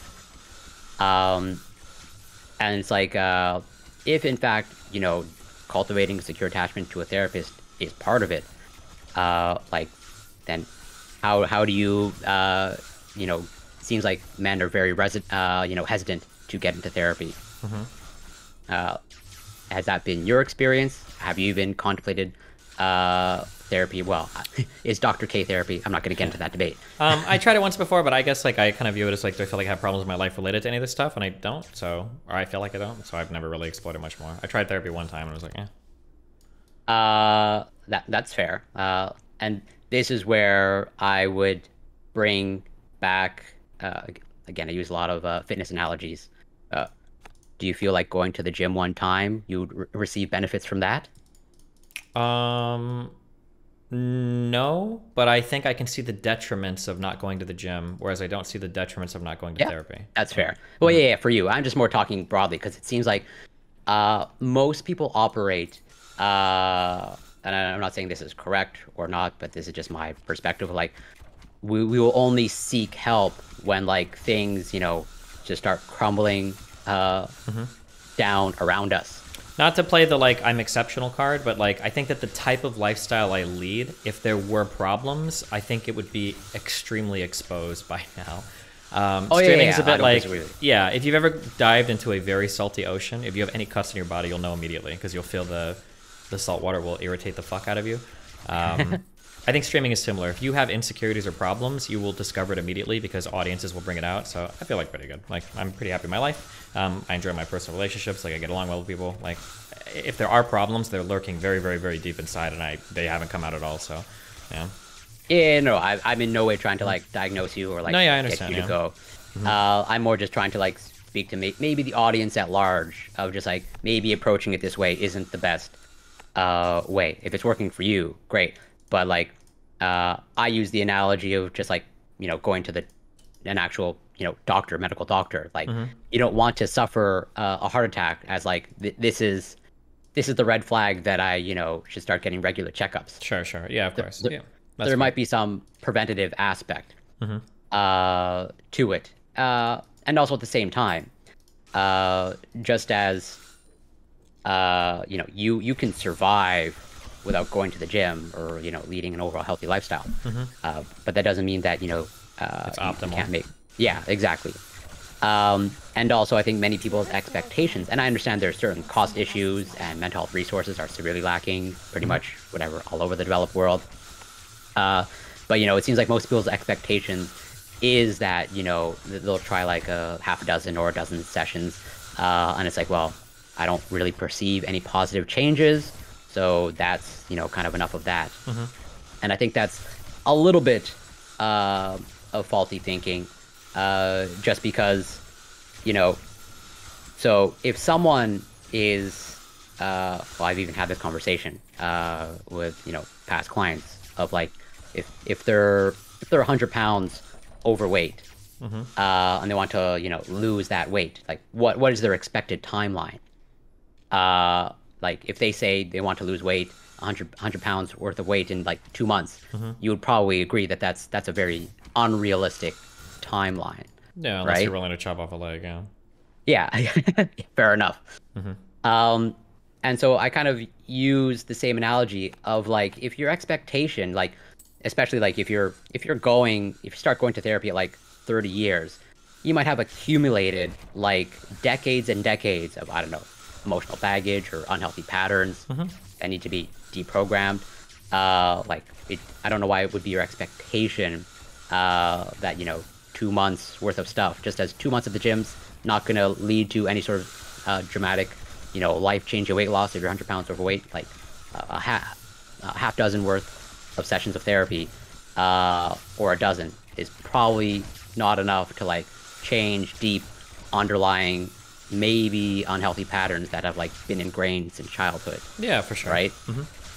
And so like with that in mind, like again, was there a particular reason why you sought out therapy, just as an experiment, or like you felt basically as like an experiment? I was like, I don't know, maybe I am really cold and it fucks me up somehow and I don't notice it. So I went like, I think for 3 sessions, but I was like, I don't know, I just feel like I don't get anything out of it.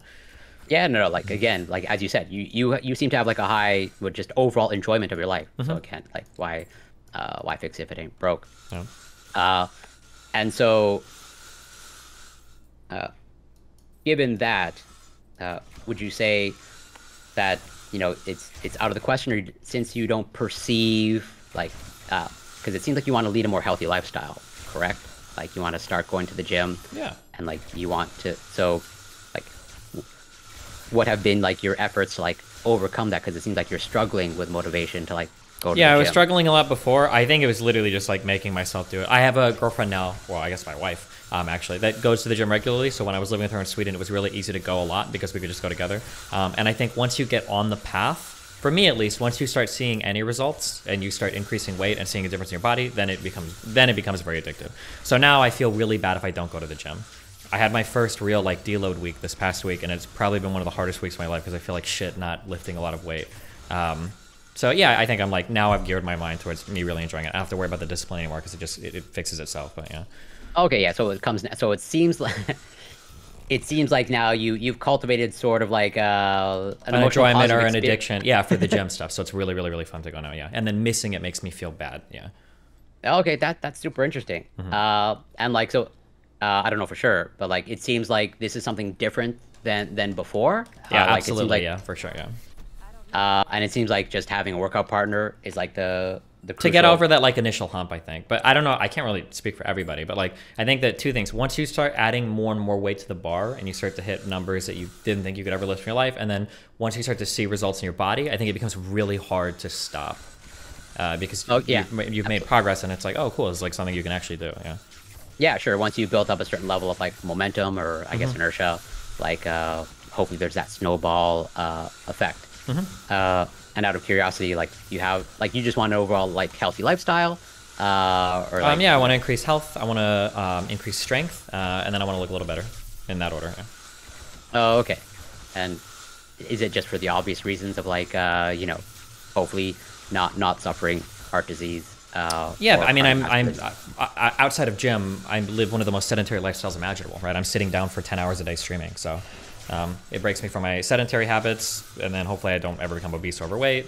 And then like there's like a small like philosophical aside that like you have a whole bunch of like faculty in your body to build muscle and everything, and to be healthy in that way, and to completely and totally ignore all of that, I think it's a little sad. Yeah, absolutely.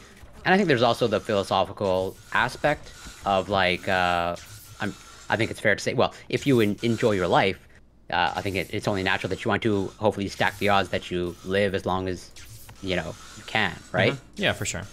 And also at the same time, like also, well, you're a father, and so hopefully you want to be present as a father for as long as you can. And so it seems like you've made some really positive changes. But then, what would happen? I'm curious. Like this is just a thought experiment. Like if your wife stopped going to the gym, would that now would that how would that feed into you? It wouldn't affect me at all, but I think I might get upset at her. But I wouldn't care at all. Or Oh, okay. I mean, like it wouldn't like it would. My motivation is very internally driven. I don't. It's not like yeah. Like at this point, I do it on my own. I don't care if she does or not. Oh, okay. So it seems like Because now our it's gym like schedules have diverged. Because now I'm doing more stuff or whatever. Now we're totally different. So we don't even go to the gym together anymore now. Yeah. oh, okay. So interesting then that like you were able to like it seems like you needed that external motivation, but then it sort of migrated to like an intrinsic motivation. Yeah. Yeah. Yeah. Is that okay? And so it it seems like again there was like that emotional component that drove it, and that's what I think is sort of like again my hypothesis. Like that's what's happening uh, on the men's side of like that emotional component isn't cultivated, and like they don't know the external motivation of just going to university, especially like in the U.S. where the cost is so high. Like if you're not super intrinsically motivated, like you're not gonna go, even though there's so many external rewards. Well, potentially, obviously, university's not a guarantee of anything. But like even just in terms of potential earning over time, and like I said, it seems like that might be the most optimal dating advice going into the future. Like if you want to find if you're whatever a heterosexual man looking for a partner, like you probably want to get a university degree. And that's why I don't think these skills are transferable. Especially as I said, I have friends and personal trainers who are heavily into fitness, and like they're exceptionally externally motivated to like go to the gym, but then like when they want to make that move to like something else, like they have the motivation and the self-discipline to go to the gym, but then it just like totally falls apart Sure. when they encounter a hurdle. So Okay. yeah, that's my thoughts on that. But hopefully, are we able to like switch topics a bit? Yeah. Sure. If you want to. Yeah. Uh, so I also put on the table. It seems like I watched a lot of your content and your debates, and maybe this feeds into maybe the emotional component or the emotional intelligence aspect. That like your debating style or your approach to conversations has like changed a bit, where it seems like you're now making a very concerted effort to like have discourse and not shout or yell or talk over people. Is there a particular reason for that? Yeah, I mean, my goal is to just be factually correct, and I felt like in the past, if I lay out the like syllogisms or whatever necessary, the premises to establish a conclusion that should be good enough. But now, I mean, I've grown a little bit. I realize people don't necessarily think or argue like that. So now my goal is shifted more into finding common descriptive ground and then building off of different prescriptions from there. Is essentially how I'm like approaching conversations these times. Oh, okay. But it seems like if I remember correctly, like you made an active, not an active choice, but like were you like, is this now a conscious effort? Like, it's taking like mental resources for you to do this, or like the desire to like yell or talk over someone is like no longer there? I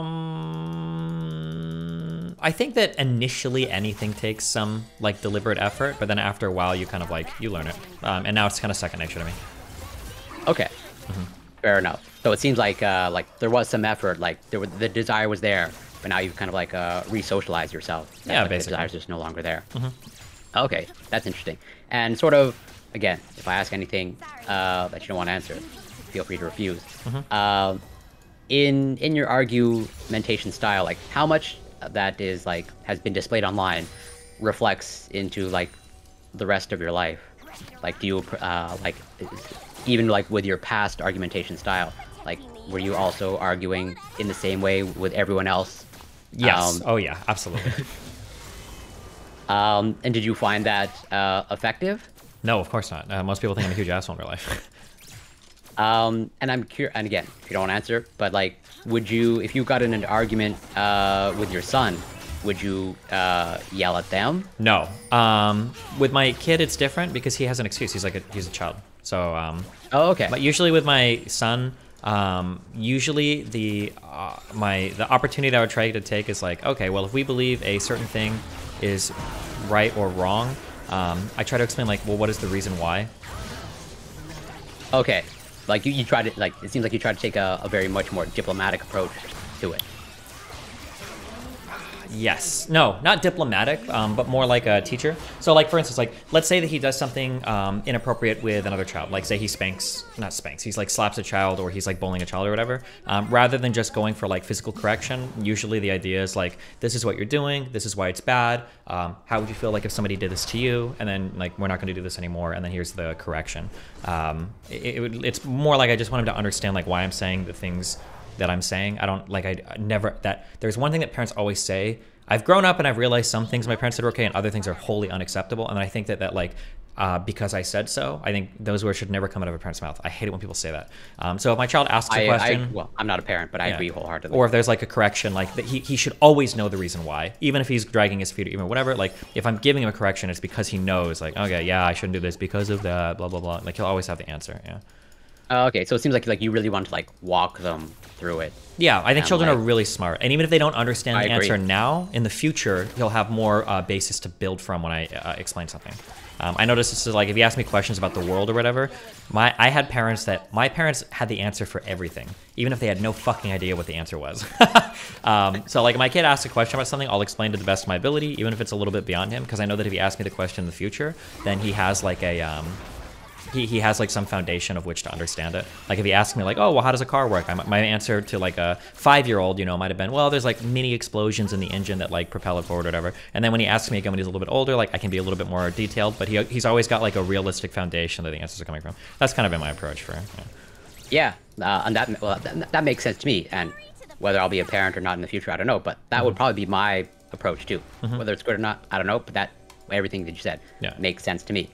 And it seems like you knew that like yelling or screaming or like using the same debate tactics or argumentation tactics like was not a good strategy for your child. For sure. And yet it seems like that didn't transfer over to like the people that you dealt with, whatever, even the debate. Yeah, I don't have any like empathy is very hard for me emotionally. I have to intellectualize it a lot. And when I'm dealing with an adult, my feeling is that like you're a fucking adult, you should understand this, and if you don't, something's wrong with you. So I'm not going to accommodate you. But now like I try a little bit harder, like okay, different people think of things in different ways. I'm not necessarily like right for using this like logic versus their emotion. Like that's not to make it right. It's just a different way of thinking. So I try to be more accommodating to people with different ways of thinking than me, or more understanding rather than just like viewing somebody as lesser than me, or you know, like they're worse, so fuck them, you know. Okay, so it seems like you have like the maybe not emotional, but the intellectual capacity to like understand that this person's perspective or viewpoint is different. Yeah, it's different. Yeah, for sure, based on how they explain things to me. Yeah. And that has like moderated your behavior. To me, yeah, that is super interesting, and that like it seems like because like obviously I'm an observer and I only get to see what's online, but it seems like this was like a behavior that like you had like no control over, or like very little control No, over. I definitely have. Sometimes I get people think that about me, that like, oh, you can't help yourself or do this, but no, I definitely had control over it. It was just really fun for me, and I don't mind like alienating people by being an asshole, because I'm a very independent person. So if I have no friends, or people like, oh, like you're a jerk, I don't want to, it's like, okay, that's cool, I don't give a fuck. So like it was a deliberate thing. It's not like I was like out of control, like shouting at people. It was just really fun for me, and I enjoyed doing it. It's like that's part of my history on the internet. But I also enjoy like being able to argue more effectively about things. So I can also, like argue in a better way that makes me more effective at arguing. You know? Yeah, no. Like I've watched your content for a long time, not only just in the political space, but also going back to actually the StarCraft 2 days. And like it's, at least for me as an observer, it's been interesting to see like sort of the evolution, where it's like, yeah, like again, it seemed like you had control, but like to the observers, like this is just like your natural reaction. But then like hearing that like you made a deliberate effort to like not use this style with your child, it's like, okay, well then this is clearly like a conscious choice. That is super interesting to me.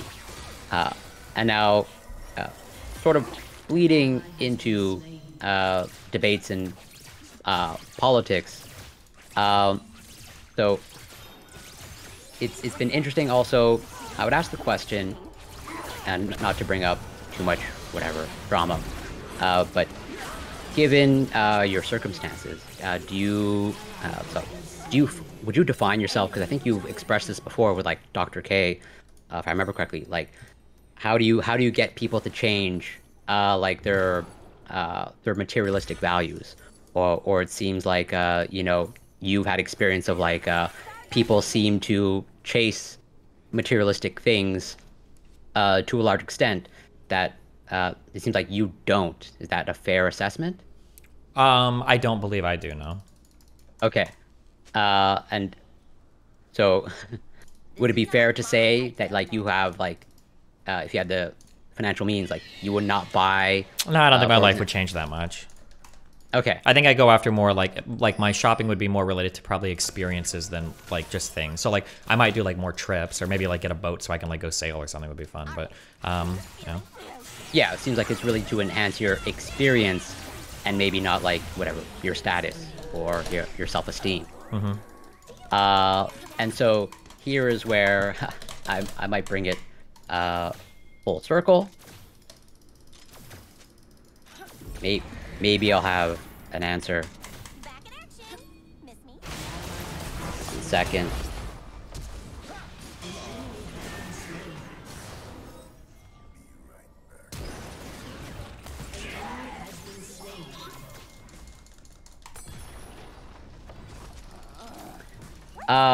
Where again, this is why I think attachment theory is so heavily underestimated, because it seems like if you have a secure attachment style, you have less materialistic values, and that if you actually even prime someone to have a secure attachment style, like they espouse less materialistic values, and it seems like if you have a secure attachment style, that seems to bleed into other things like self-esteem, self-worth, and so it seems like if you are secure and you have healthy self-esteem, healthy self-worth, that you no longer have the desire to, I don't know, boost your status with materialistic things, that you are let's say content with who you are, and based off what you've described, that seems like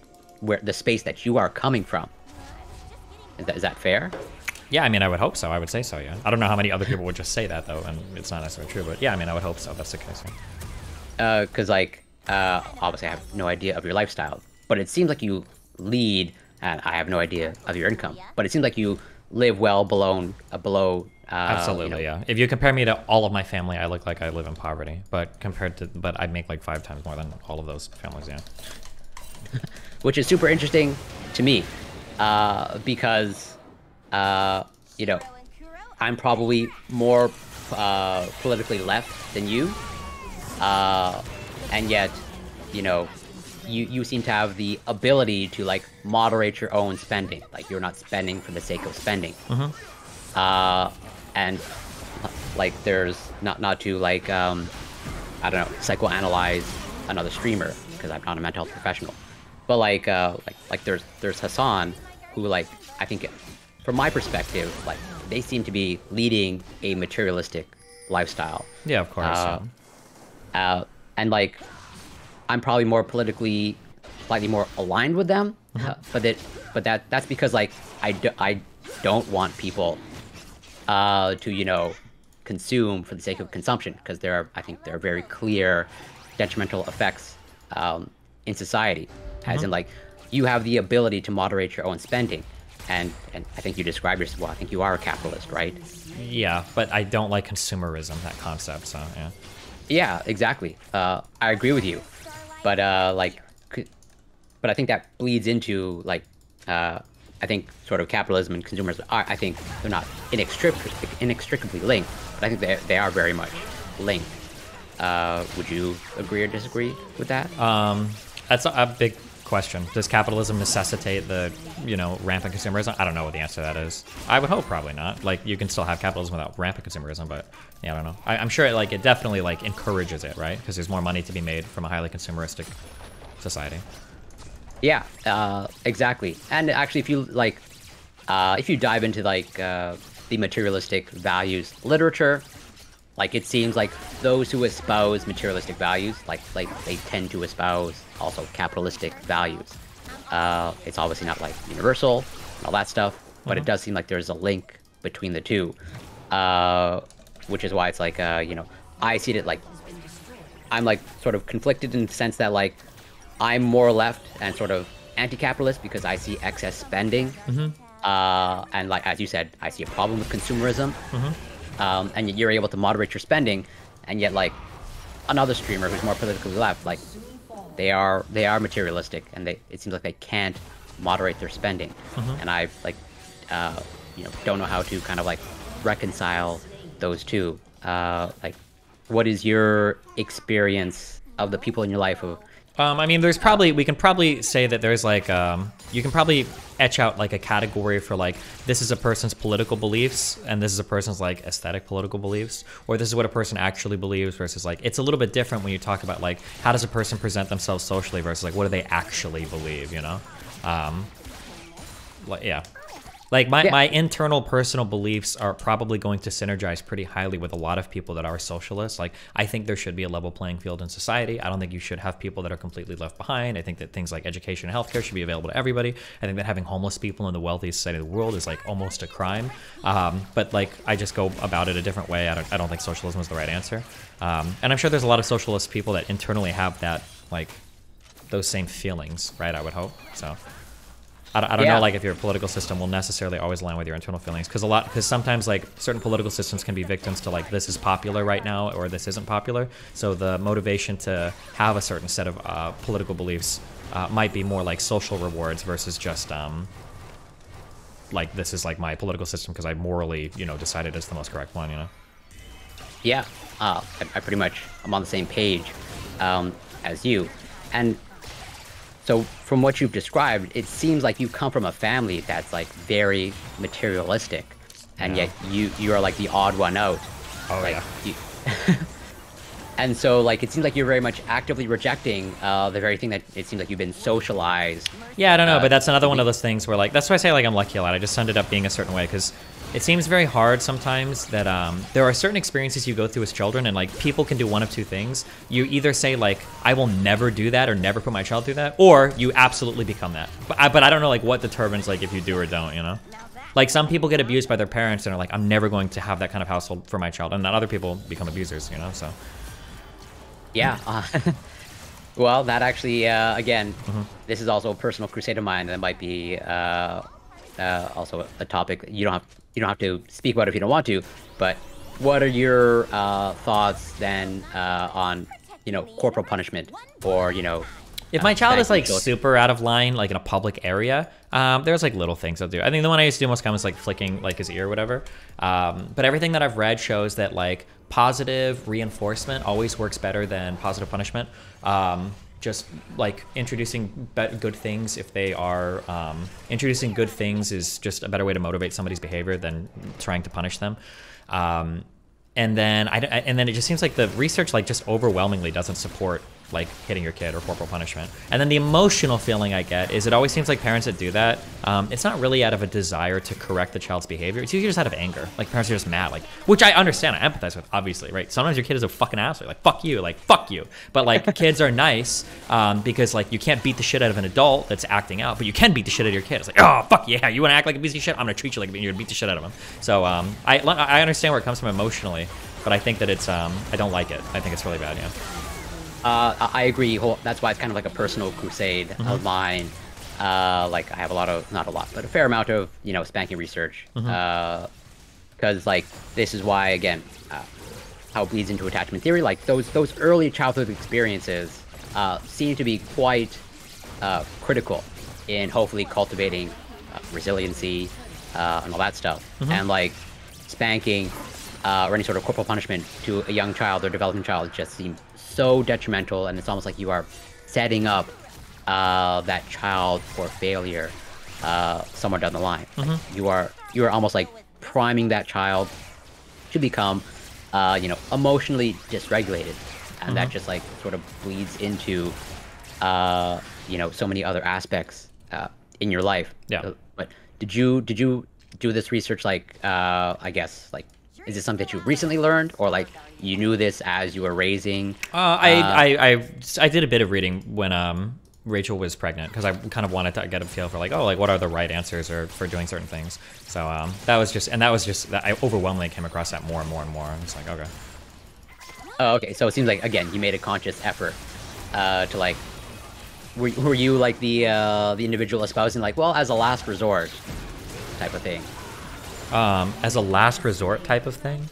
Well, because like most people who are, let's say, quote unquote, pro spanking, they're like, well, yeah, generally it's bad as a heuristic, but if all else fails, like, go for it, kind of thing. Oh no, like I said, the only way I'll do corporal punishment is like if I need like an immediate correction and I don't have time to do any more parenting. So the most common thing is going to be like in a public scenario. Like if we're in a public setting and he's like fucking around and I can't like remove him or remove us, I would like flick his ear, like, hey, stop. But like anytime I have more time, like I don't think I ever hit my kid in my house, because like I have plenty of time to do like a proper discipline. Like we can talk about what you're doing wrong, and I can say like, this is what I need you to do in the future. This is the privilege you're going to lose if you keep doing it, etc. Like we have plenty of time to do real parenting there. The only time corporal punishment is ever used for me personally was just like if I'm in a public area and I don't have time to do like real parenting. Yeah. Yeah. Okay. So it seems like in like the most niche scenarios. Yeah. Where it's never a last resort. Like let's say I've tried everything else at my house and nothing else works, so I'm just beat the shit out of my kid. Like no. Like a last resort would be like boot camp or something like that. It wouldn't be like I just don't think spanking a kid is an effective way to get him to do what you want. Like because they know you're not going to kill them. And I mean, at some point, it's not like, like you get spanked, you get whipped, it's whatever. Like, I think the biggest problem with that is it's similar to like punishment in the real world, like jail and shit. Mostly, I think generally speaking, when people are breaking the rules, they don't really think they're going to get caught, or they don't plan on getting caught, so they don't usually factor in the punishment.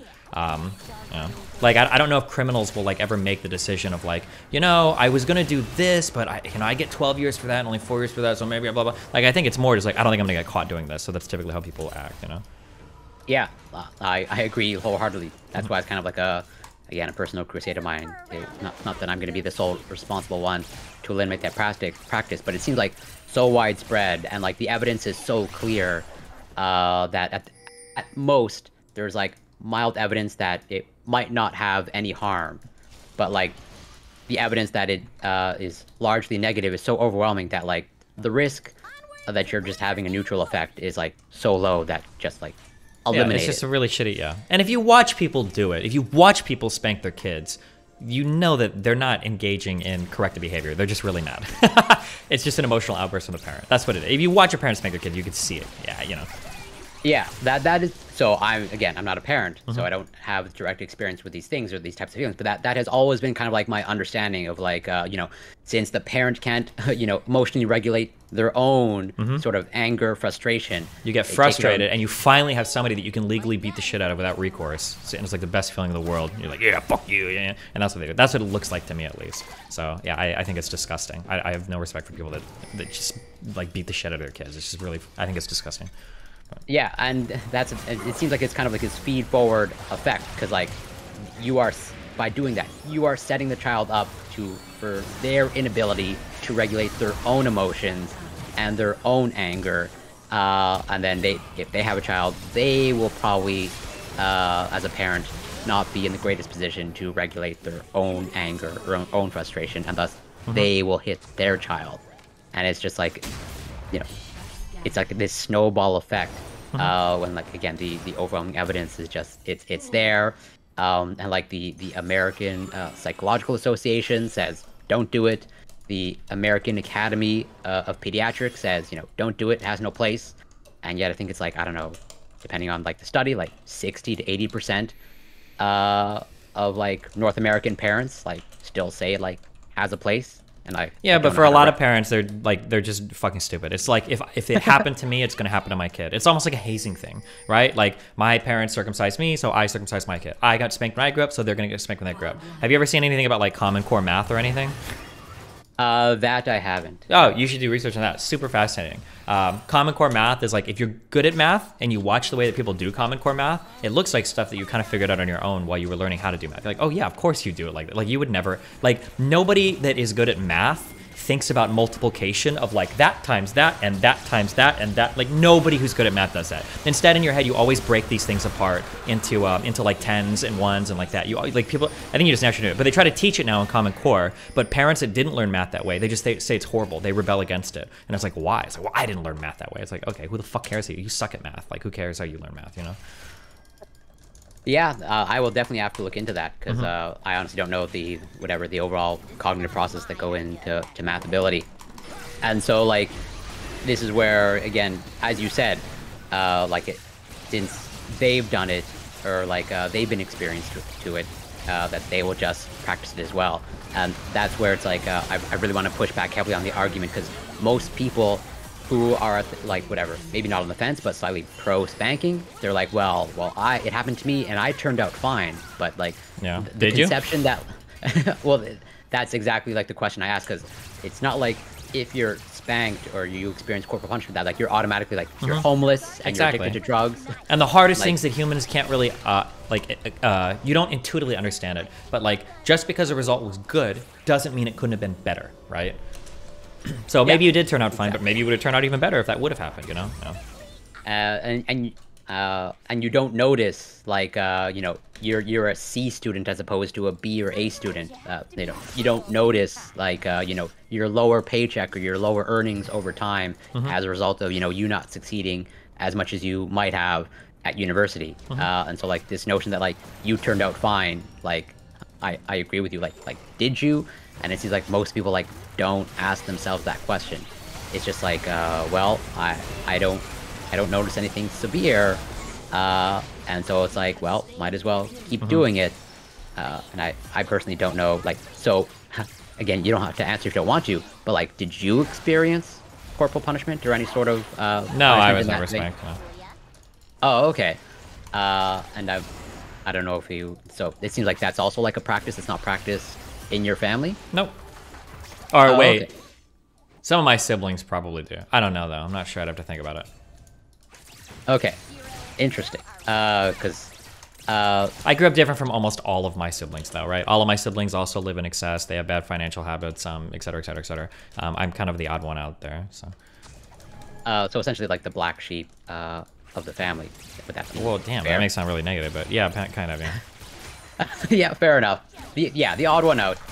Okay, and yeah, it's really hard to like explain these things, because I very much not empathize, but that's my experience as well in my own family, of like, I'm I'm the only one in science. If in fact I finish my PhD, I'll pretty much be the only one in my family with a PhD. I am I'm the only one that tends to also not pursue materialistic values, or at least I live like in comparison to like my own sister and my own siblings. Like they make 2-3 times the amount of money that I do, and I'm like seen as like whatever. I'm not even seen as pretty much an adult in their eyes, just because like I don't make as much money as them. Yeah. And it's like what creates like that difference, or at least like how, because it seems like the upbringing is kind of similar, so you don't know if you got there was some lucky small environmental thing that changed, or is it just a biological thing, or yeah, it's hard to say. Yeah, and it seems like based off of your descriptions of your own childhood, like it seems like how you framed it is like as a result of like parental neglect, you were able to thrive. Yeah, because I didn't pick up some of the worst habits, maybe. Yeah, that sounds kind of mean to say, but yeah. Yeah, and that's again so counter to like not the narrative, but like what you would expect of like a neglected child, or like a neglected adolescent doesn't tend to thrive, and yet you did. It seems like you had to cultivate independence at a young age, and it seems like you had the tools to do that. Yeah. But you don't. It doesn't seem like you have like an explanation why. And it seems like, again, I guess it's just biology. Who knows? Maybe we're just lucky. I played the right video games to get the right influences to whatever. Yeah, it's hard to say. Yeah. Oh, okay. Yeah, fair enough. Super interesting. That's I think all I have for now. Do you have any questions for me? Not that I can think of right now. Are you trying to be like a streamer on Twitch, or why this set of questions? Why me and Eurodidey? Why? Yeah.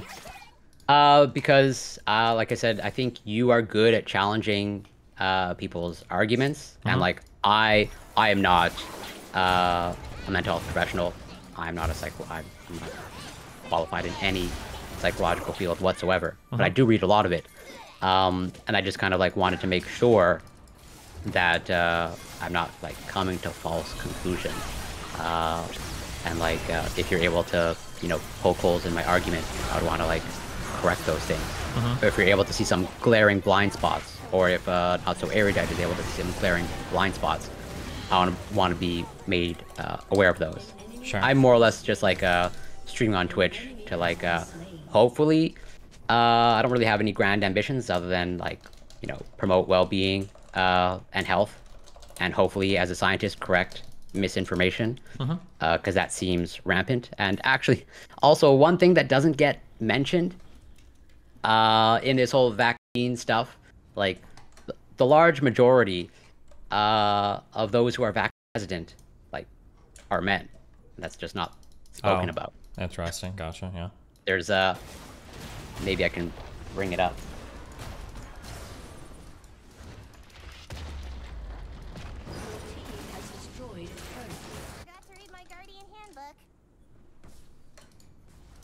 One second. Like, yes, there's a lot of complicated data. 1 second. Protecting the universe, one bullet at a time. Yeah. Why is there such a gender gap in COVID-19 vaccination rates? Where it's like, and it's interesting how it evolved, because before the vaccine rollout, when they were doing surveys, women were probably more vaccine hesitant. Yeah, exactly. Yeah, sure. But then, like, once it actually like rolled out, like, and the evidence was presented, like there was more uptake amongst women, and like men are still very much falling behind. Sure. Probably because the difference for being vaccine hesitant today is a lot different than why people might have been vaccine hesitant in the past, right? The political beliefs and views it was associated with were a lot different. Like it was probably, I think it was more left-leaning people that tended to be vaccine skeptic and shit before. Yeah, exactly. Which is why, like, again, I bring it back. Not that these things are probably exclusive to men, but it seems like these things are like very much sort of gravitating towards men.